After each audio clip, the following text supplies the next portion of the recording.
Hello students, कैसे हैं आप। आशा करता हूं कि आप स्वस्थ, सजग, खुशमिजाज और बहुत से बढ़िया से होंगे। आइए, एक मुख्य बात है कि आपकी स्वस्थता, सजगता और सक्रियता आपके विकास में अहम भूमिका निभाती है और आपके ही विकास में नहीं अपितु आपके परिवार, समाज और राष्ट्र के उत्थान में नींव का पत्थर भी साबित होती है। इसलिए आप सजग होकर के आज जुड़ रहे हैं तथ्यों के महासागर में, उन तथ्यों की कड़ी से जो कि संस्कृत विषय से है। और संस्कृत में बुनियादी जो तथ्य है, संस्कृत अनुवाद जो कि संस्कृत को समझने के लिए, संस्कृत को जानने के लिए बहुत ही जरूरी है। यदि आप संस्कृत अच्छी तरह से पढ़ना चाहते हैं, समझना चाहते हैं, तो निश्चित रूप से आप संस्कृत अनुवाद पहले जरूर सीखें। तो आइए इस पहले कड़ी में हम जुड़ते हैं तथ्यों की कड़ी से, जिसमें आप संस्कृत अनुवाद से संबंधित मुख्य तथ्यों की कड़ी से जुड़ेंगे। तो आप देख रहे हैं, सबसे पहले संस्कृत अनुवाद के तहत जो हम जुड़ेंगे, अस धातु के लट लकार से जुड़ेंगे। लट लकार यानी लकार जो है सो 5 प्रकार के होते हैं। पहला है लकार के 5 रूप हमें पढ़ने हैं।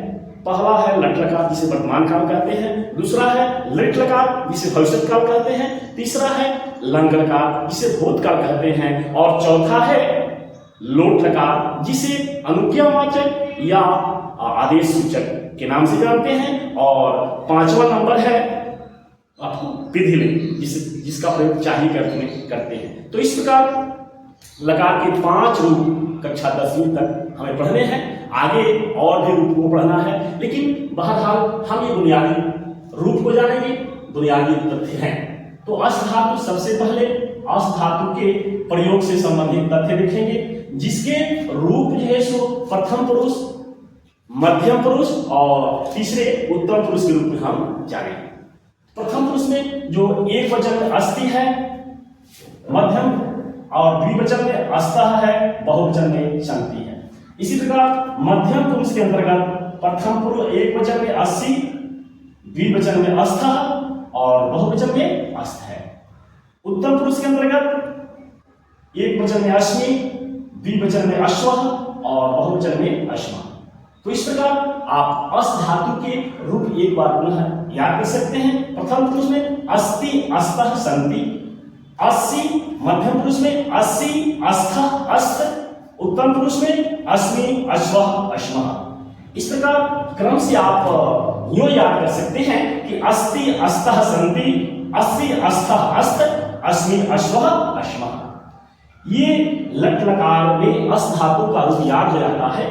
तब हम इसके बाद दूसरी कड़ी से जुड़ते हैं, जो कि अनुवाद का दूसरा कड़ी है, जिसे हमें पहचानने की जरूरत होती है अनुवाद में, और वह है वाक्य में कर्ता की पहचान। वाक्य में कर्ता की पहचान। तो कर्ता की जब पहचान कर लेंगे तो हमारे अनुवाद बनाने में मुख्य रूप से वो भूमिका निभाएगा। कर्ता की पहचान करने में हमें पुरुष 3 के बारे में जानने होते हैं, प्रथम पुरुष, मध्यम पुरुष और उत्तम पुरुष। प्रथम पुरुष और मध्यम पुरुष तथा उत्तम पुरुष। प्रथम पुरुष में जो शब्द कर्ता के रूप में आते हैं वे, और मध्यम पुरुष में जो आते हैं वे, तथा उत्तम पुरुष में जो आते हैं वे, उन सब को जानना बहुत जरूरी है, क्योंकि इसके बिना अनुवाद हम सही से नहीं बना सकते हैं। तो आइए, मध्यम पुरुष में जो आते हैं त्वम, युवाम, यूयम। त्वम का अर्थ तुम होता है, युवाम का अर्थ तुम दोनों और यूयम का अर्थ तुम दोनों। उत्तम पुरुष में अहम का अर्थ होता है मैं, अहम का अर्थ होता है हम दोनों, और वयम का अर्थ होता है हम लोग या हम सब। इस तरह से जो अंतिम है यानी प्रथम पुरुष की बात करते हैं, क्योंकि मध्यम पुरुष और उत्तम पुरुष को हम समझ लिए कि मध्यम पुरुष में त्वम, युवाम, युयम, और उत्तम पुरुष में अहम, अवाम, वयम आता है। तो प्रथम पुरुष की जहां तक बात है तो इसमें 7 तत्व आप याद कर सकते हैं कि मध्यम पुरुष और उत्तम पुरुष में जो भी कर्ता के रूप में आते हैं 6 शब्द, उन 6 शब्दों को छोड़ करके, अर्थात त्वम, युवाम, युयम, अहम, अवाम और वयम को छोड़ करके संसार की सारी संज्ञाएं इसी प्रथम पुरुष में आती हैं। तो इस तरह से आप वाक्य में कर्ता की पहचान से जुड़े। अब जो है सो पुरुष की पहचान करेंगे, अर्थात पुरुष आप कैसे समझेंगे कि वाक्य में पुरुष जो आ रहा है वह उत्तम पुरुष में है कि मध्यम पुरुष में है, या कि वह अन्य पुरुष में है या प्रथम पुरुष में है। तो इसको साफ अर्थ में समझ लेंगे कि जो भी कथन, जो भी वाक्य आता है उसमें कर्ता के रूप में जो होता है वह यदि कहने वाला हो, कथन को यदि कहने वाला हो तो वह उत्तम पुरुष कहलाएगा। यानी कथन को जो व्यक्त करे, कथन को जो कहे वह किसमें कहलाएगा? उत्तम पुरुष में कहलाएगा। और कथन को जो सुनने वाला है, कथन को जो सुनता है वह मध्यम पुरुष कहलाएगा। यानी कथन को सुनने वाला क्या कहलाएगा? वह मध्यम पुरुष कहलाएगा। और कथन को कहने वाला वह उत्तम पुरुष कहलाएगा। और जिसके बारे में बात की जाती हो उसको हम कहते हैं प्रथम पुरुष या अन्य पुरुष। यानी कथन जिसके बारे में कहा जाए वह यहां पर उपलब्ध नहीं हो, अन्यत्र हो, उसको हम कहते हैं प्रथम पुरुष या अन्य पुरुष। तो इस प्रकार आप नोट के रूप में इसे समझ सकते हैं कि कथन को कहने वाला उत्तम पुरुष, कथन को सुनने वाला मध्यम पुरुष, और कथन जिसके बारे में कहा जाए उसे प्रथम पुरुष या अन्य पुरुष कहते हैं। अब प्रश्न आता है कि जो कहने वाला है अर्थात मैं, हम या हम दोनों, और सुनने वाला तुम दोनों और तुम दोनों, इस तरह से जो कथन के बारे में जिसे कहा जाए वह, वे दोनों, वे लोग, वे सब, राम, मोहन, सोहन इत्यादि जो आते हैं वे प्रथम पुरुष में आते हैं। जो भी संज्ञाएं हैं, अर्थात हमने ये समझ लिया कि जो वाक्य में कर्ता की पहचान हम कैसे करते हैं। कर्ता के रूप में जो आता है मध्यम पुरुष और उत्तम पुरुष में जो त्वम, नौजयम, अहम, अमयम, इन छह को छोड़ करके संसार की सारी संज्ञाएं जो होती हैं वह किसमें आती हैं? वे प्रथम पुरुष में आती हैं। तो एक हम ये तथ्य से बिल्कुल हम जुड़ गए और इसे याद कर लिए। फिर हम जुड़ते हैं वाक्य की शिनाख्त से संबंधित। वाक्य जो है सो पूरा वाक्य का डीएनए हम जानेंगे, यानी वाक्य की पूरी जो है सो रूप जानेंगे कि वाक्य हमारे सामने जो आता है वह वाक्य किस रूप में आता है, उसके एक एक शब्द की पहचान हम करेंगे। जैसे वाक्य है हम लोग यहाँ हैं, हम लोग यहाँ हैं, तो इसमें जो है कर्ता के रूप में जो है शब्द सबसे पहले कर्ता खोजेंगे, उसके बाद पुरुष, कर्ता का पुरुष खोजेंगे, फिर वचन खोजेंगे, फिर क्रिया खोजेंगे और उसमें से लकार की पहचान करेंगे। तो कर्ता के रूप में जो है वह होता है इसमें हम लोग, यानी हम लोग यहाँ है। इस वाक्य में कर्ता कौन है? हम लोग हैं। और कर्ता का पुरुष क्या है? वो है उत्तम पुरुष है। वचन क्या है? तो वचन जो है सो वह बहुवचन है, बोध होता है, बहुत का बोध होता है। और क्रिया इसमें जो है सो वह है हैं। क्रिया क्या है? क्रिया है हैं। तो इस प्रकार और लकार की बात आती है तो हम लोग यहाँ हैं, यह वाक्य वर्तमान काल की होती है, वर्तमान समय की चर्चा है, तो इसलिए ये कौन सा हो जाएगा? वो लट लकार हो जाएगा। तो इस तरह से आप वाक्य की पूरी शिनाख्त कर लिए। अब जब वाक्य की शिनाख्त कर लेते हैं, वाक्य की पूरी पहचान कर लेते हैं, तब हम अंत में कर्ता क्रिया संबंध से वाकिफ होते हैं, परिचित होते हैं कि कर्ता क्रिया संबंध क्या है। अर्थात कर्ता जिस पुरुष और जिस वचन में होगा, क्रिया भी उसी पुरुष और वचन में होगी। यानी कर्ता अनुगामिनी क्रिया, क्रिया क्या होती है? कर्ता का अनुगमन करती है। जो वाक्य में कर्ता होता है उसी का अनुगमन क्रिया करती है। तो इस तरह से हम अनुवाद इसका क्या बनाएंगे कि जो शब्द हम लोग करता है, यह इसका जो रूप संस्कृत होता है, वयम होता है, उत्तम पुरुष है, बहुवचन है। तो उत्तम पुरुष बहुवचन, यानी कर्ता क्या है? उत्तम पुरुष और बहुवचन है। तो क्रिया का जो रूप हम रखेंगे ये हैं के लिए, वह उत्तम पुरुष में ढूंढेंगे। उत्तम पुरुष में बहुवचन क्या है? एक वचन, द्विवचन, बहुवचन। तो उत्तम पुरुष बहुवचन के सामने ये अश्व का हम प्रयोग करेंगे। तो इस तरह से जो अनुवाद होगा वह होगा वयम अत्र अश्मः, वयम के साथ अश्मः का प्रयोग होगा। तो इस प्रकार आप हम लोग यहाँ हैं कि पूरी शिनाख्त से जुड़े और इस तरह से हम कई अनुवाद बना सकते हैं, यानी यही हमारी कड़ी रहेगी अनुवाद बनाने के लिए। ये एक नंबर में हम क्या खोजेंगे, कर्ता ढूंढेंगे, दूसरे नंबर में हम पुरुष ढूंढेंगे, कर्ता का पुरुष, तीसरे में कर्ता का वचन, और चौथे में कर्ता की वाक्य में क्रिया क्या है, और पांचवें में लकार। उसके बाद से हम कर्ता क्रिया संबंध के द्वारा अनुवाद बना लेंगे। अब हम कुछ महत्वपूर्ण अनुवाद से जुड़ते हैं जो कि अस धातु के प्रयोग से संबंधित है, जिसको जान करके आप बिल्कुल इस पर आसानी से वाक्य को समझ जाएंगे और भी अनुवाद उसके आधार पर जो भी अनुवाद आपके सामने आएगा उसे बिल्कुल बना सकते हैं इस अस धातु के प्रयोग से संबंधित। तो आइए देखते हैं अनुवाद अस धातु के प्रयोग से संबंधित अनुवाद का पूरा डीएनए हम निरूपण दे रहे हैं। पूरा निरूपण है, इसमें सारे जो रूप हैं वो आ जाएंगे। जैसे वाक्य है कि तुम लोग कहाँ हो, तुम लोग कहाँ हो, इस वाक्य में आप शिनाख्त करेंगे सबसे पहले कर्ता की पहचान करेंगे इस वाक्य में। देखिए और दिमाग लगाइए, इसमें कर्ता कौन है, सही आप सही दिशा की ओर जा रहे हैं। कर्ता जो है वह इसमें तुम लोग है, कर्ता तुम लोग है और कर्ता तुम लोग हो गया। कर्ता का पुरुष क्या है, तो कर्ता का पुरुष तुम लोग यानी सुनने वाला, कथन को सुनने वाला की तरह आ रहा है, तो कथन को सुनने वाला कौन पुरुष, मध्यम पुरुष। तो यह जो तुम लोग है किस पुरुष में होगा, निश्चित रूप से मध्यम पुरुष में होगा। तो कर्ता पहचान लिए, दूसरा नंबर हम कर्ता का पुरुष पहचान लिए। अब तीसरा नंबर कर्ता की क्या पहचानेंगे, क्रिया पहचानेंगे। तो कर्ता की इस वाक्य में क्रिया कौन है, क्रिया है हो, ये क्रिया है हो। तो हो के लिए हम संस्कृत में क्या रूप रखेंगे, तो जब हम कर्ता वाक्य के अंदर कर्ता पहचान लिए, पुरुष पहचान लिए, वचन पहचान लिए, क्रिया पहचान लिए, और तीसरी बात है अंतिम बात कि कर्ता का लकार क्या है, तो लकार इसका क्या है, क्योंकि वाक्य क्या है, तुम लोग कहाँ हो, ये वर्तमान काल में है, इसलिए यह क्या होगा, लट लकार होगा। तो हम इस वाक्य की पूरी पहचान कर लिए कि कर्ता तुम लोग, मध्यम पुरुष, बहुवचन में, और क्रिया हो, ये जो है इसकी हम पूरी कर्ता अनुवाद बनाएंगे। वह अनुवाद किस रूप में होगा, कर्ता क्रिया संबंध के द्वारा, अर्थात कर्ता अनुगामी क्रिया होगी।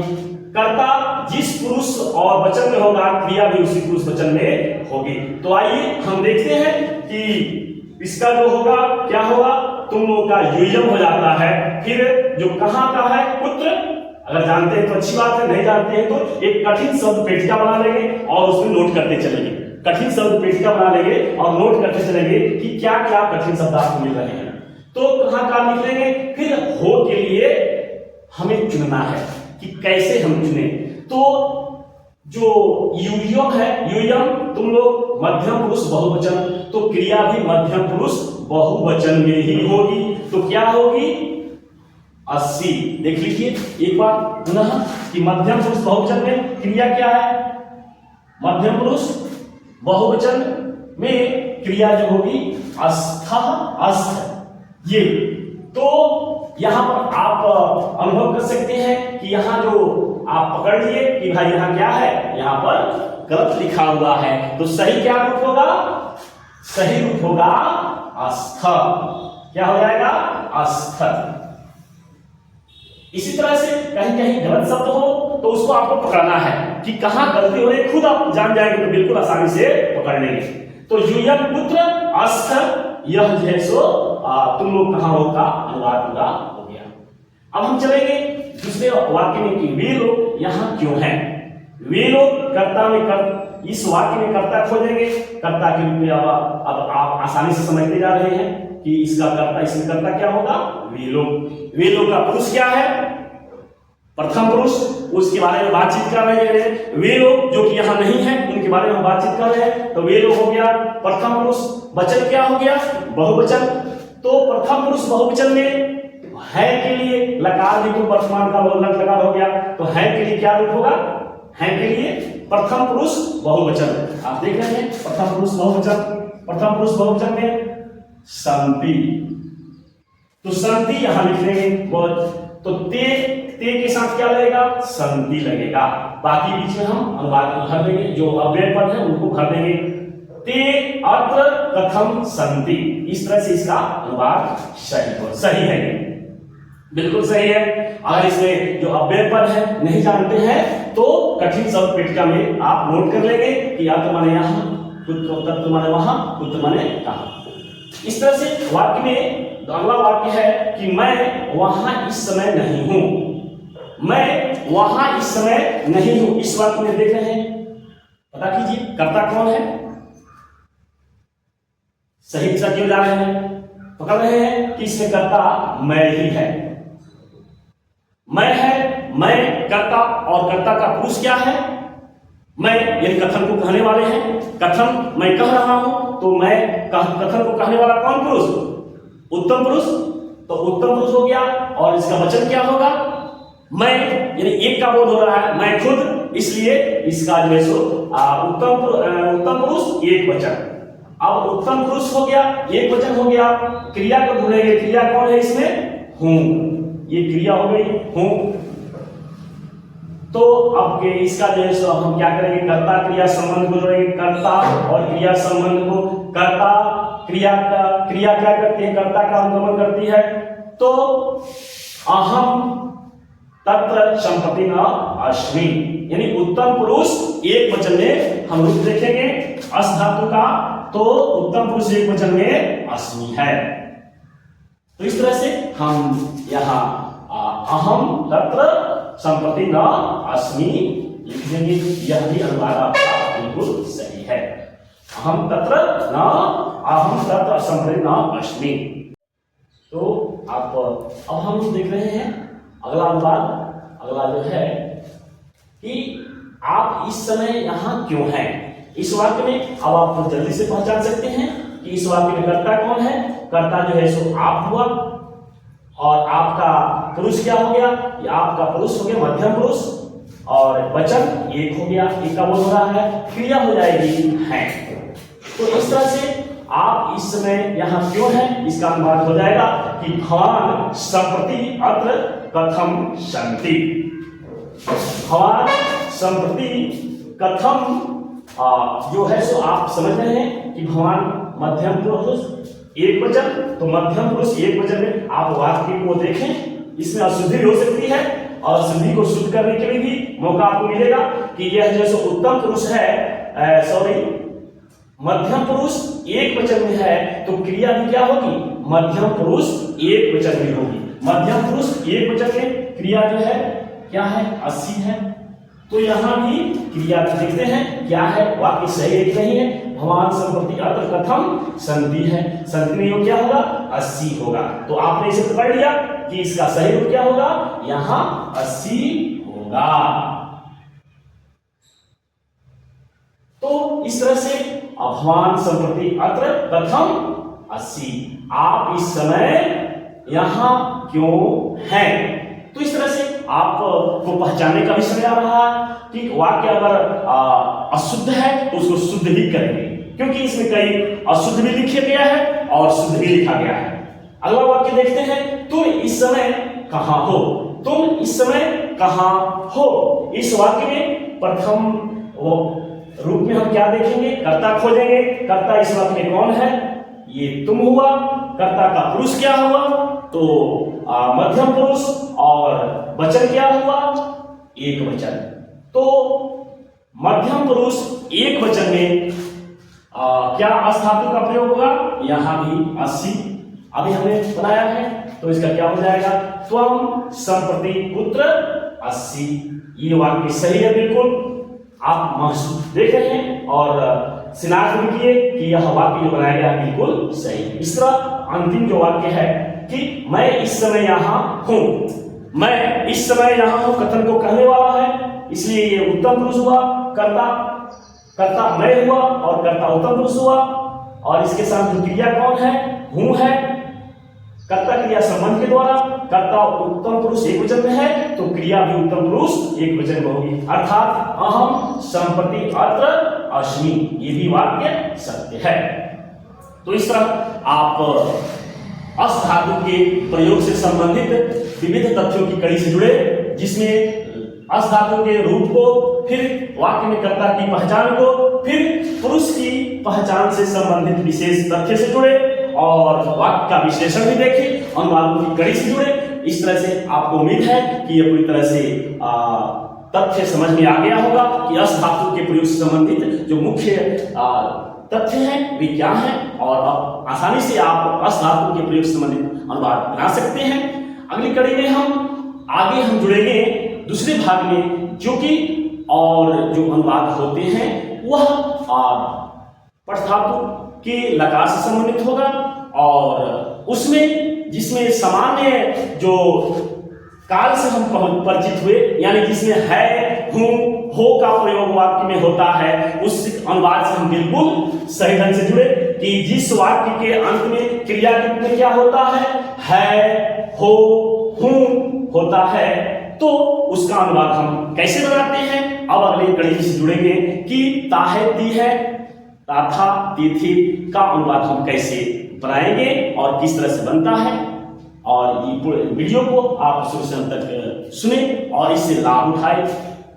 इस तरह से हम अपेक्षा करते हैं कि आप सही से समझ ले पुनः, और समझ में आ रहा हो तो हमारे तथ्य तरंग चैनल को, जो कि आपका अपना चैनल है, उसे लाइक करें, सब्सक्राइब करें और वीडियो को शेयर करें, ताकि अन्य भी छात्र इससे लाभान्वित हो। अब हम अगले कड़ी में पुनः मिलते हैं, तब तक के लिए जय हिंद, वंदे मातरम।